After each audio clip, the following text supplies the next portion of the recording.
Coach, did your video review confirm what you were thinking on Saturday regarding the disparity in the calls? There were some, definitely. And, you know, you had the human reaction of what your human reactions are, and then, you know, sometimes it's not fair. And I learned a long time ago, the only fair is the county fair. So if you expect it, then you'll be disappointed sometimes. So, yeah, looked at those and, you know, go with a step up her lip, make no excuse, and continue onward.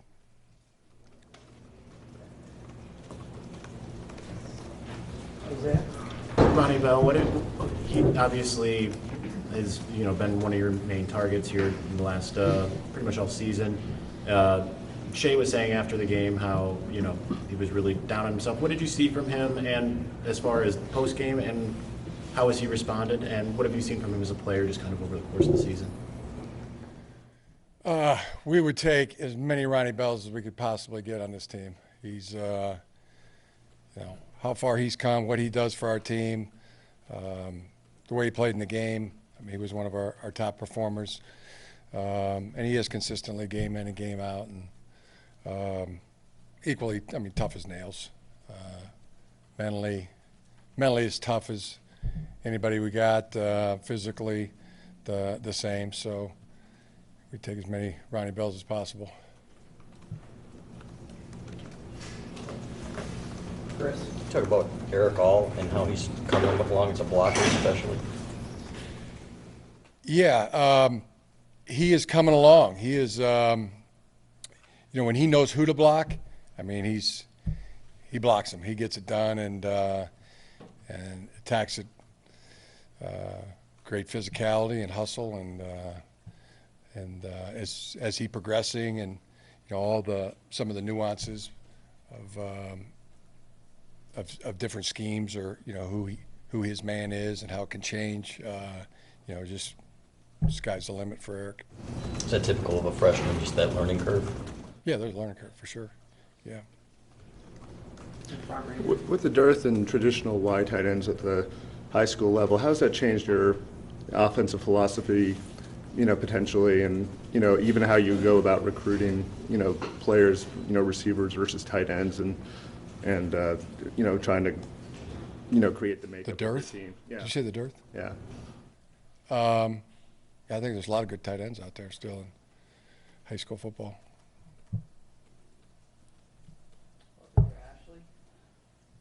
We got some of them on our team. Really like our tight end group.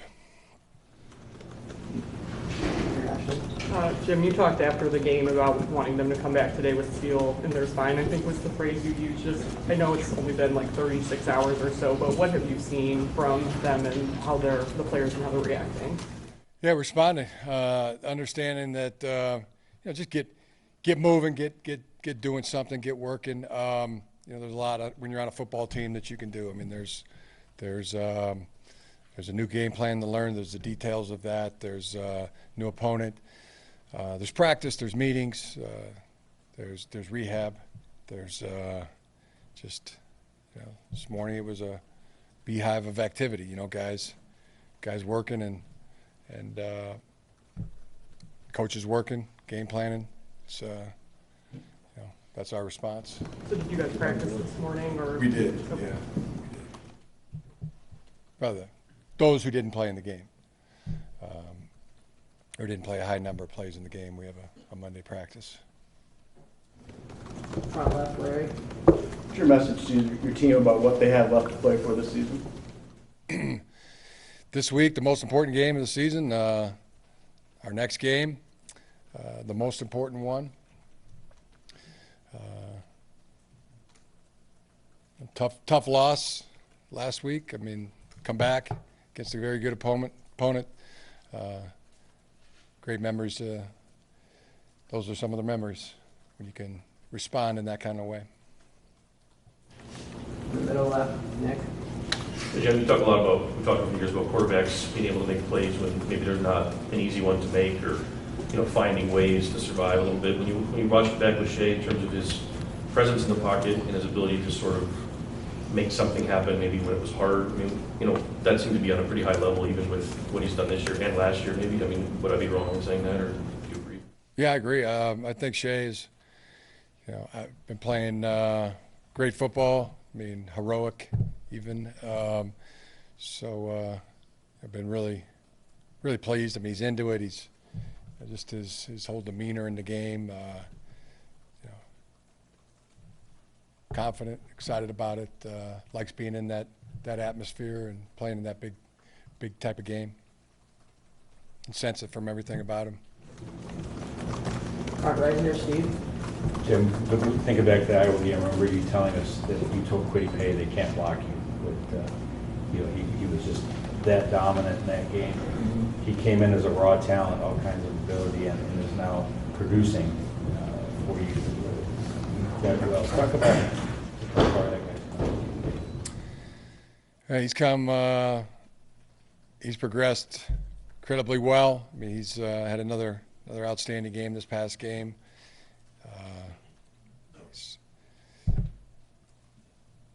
Physically, has come a long way. He's some people might make any analogies, I guess, but just physically, he is really trained himself at a very high level. He's got a great attitude. He does what his coaches train him to do. He trusts that, and he always plays at a all-out level. Right. Jim, with 2 losses already, I'm just wondering how you would define a successful season from here on out. Win our next game. That's our goal. Put together a really good plan for this week. Practice it, and go out and execute. Feel like our team is even as optimistic as ever that it's hitting its stride. Is there a bigger picture goal you have in mind there? Win our next game. That's where our focus is. In the middle here, Austin.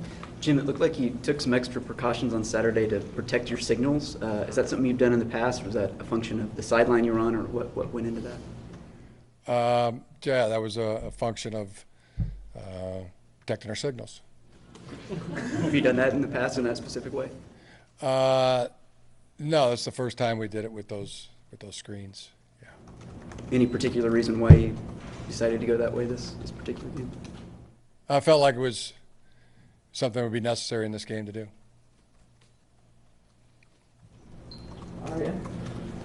With the, this Saturday is the last time that Michigan is scheduled to play Notre Dame, and with all the history in that, that rivalry, how are you kind of seeing this matchup more broadly? It's a big game.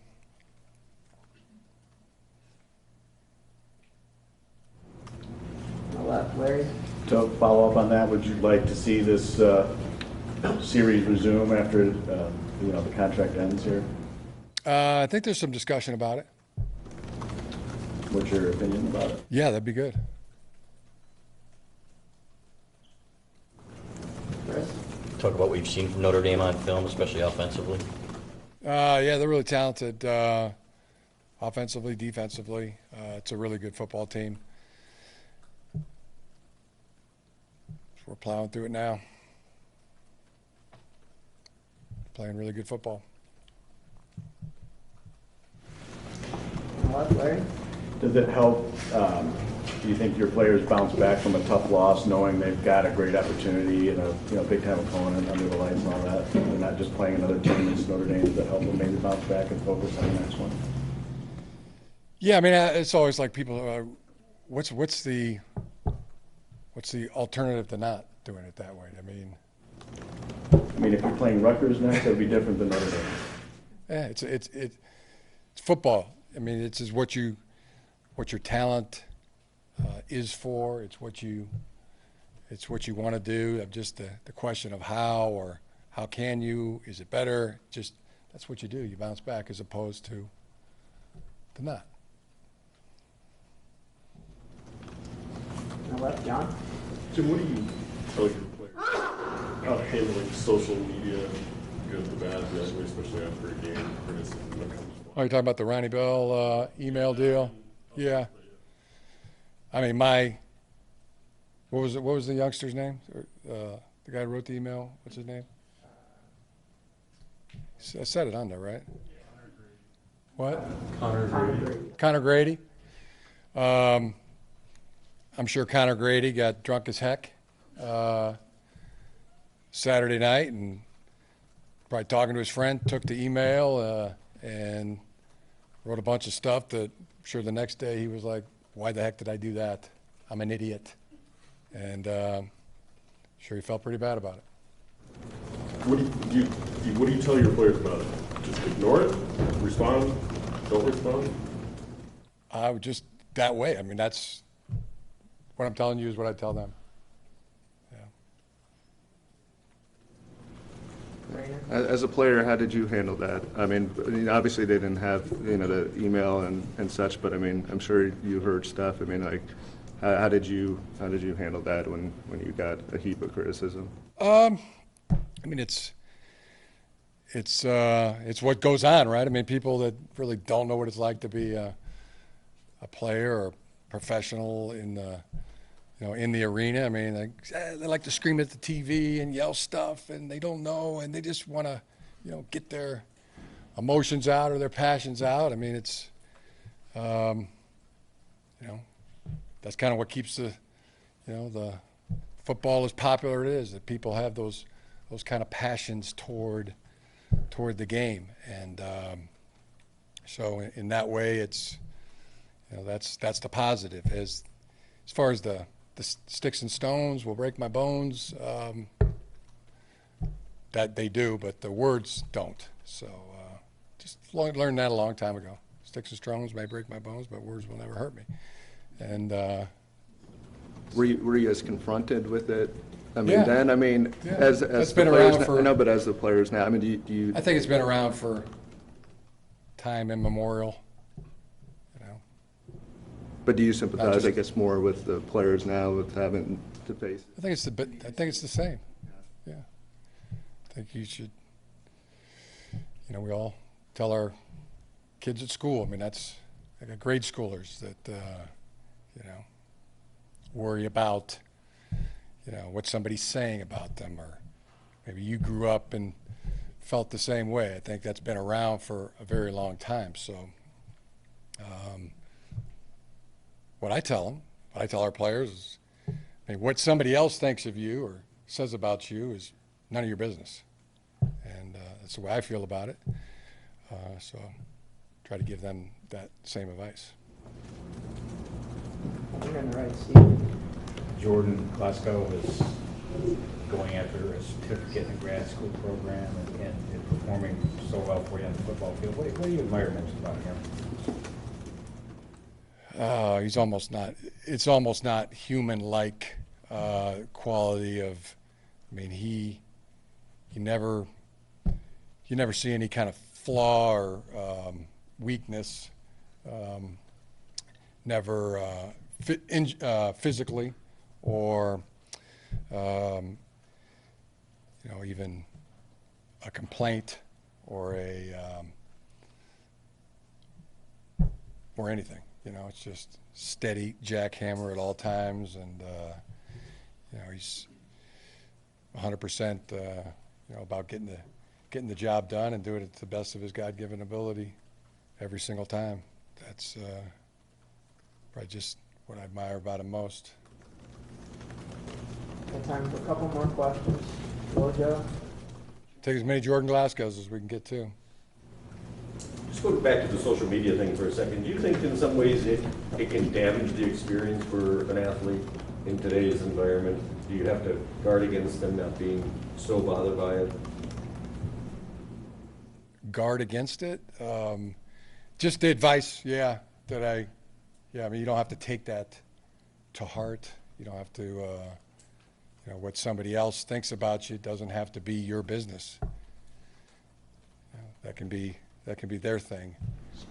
But some athletes do take it to heart, it seems like. Yeah, some kids do, some some adults do, you know, some athletes do, and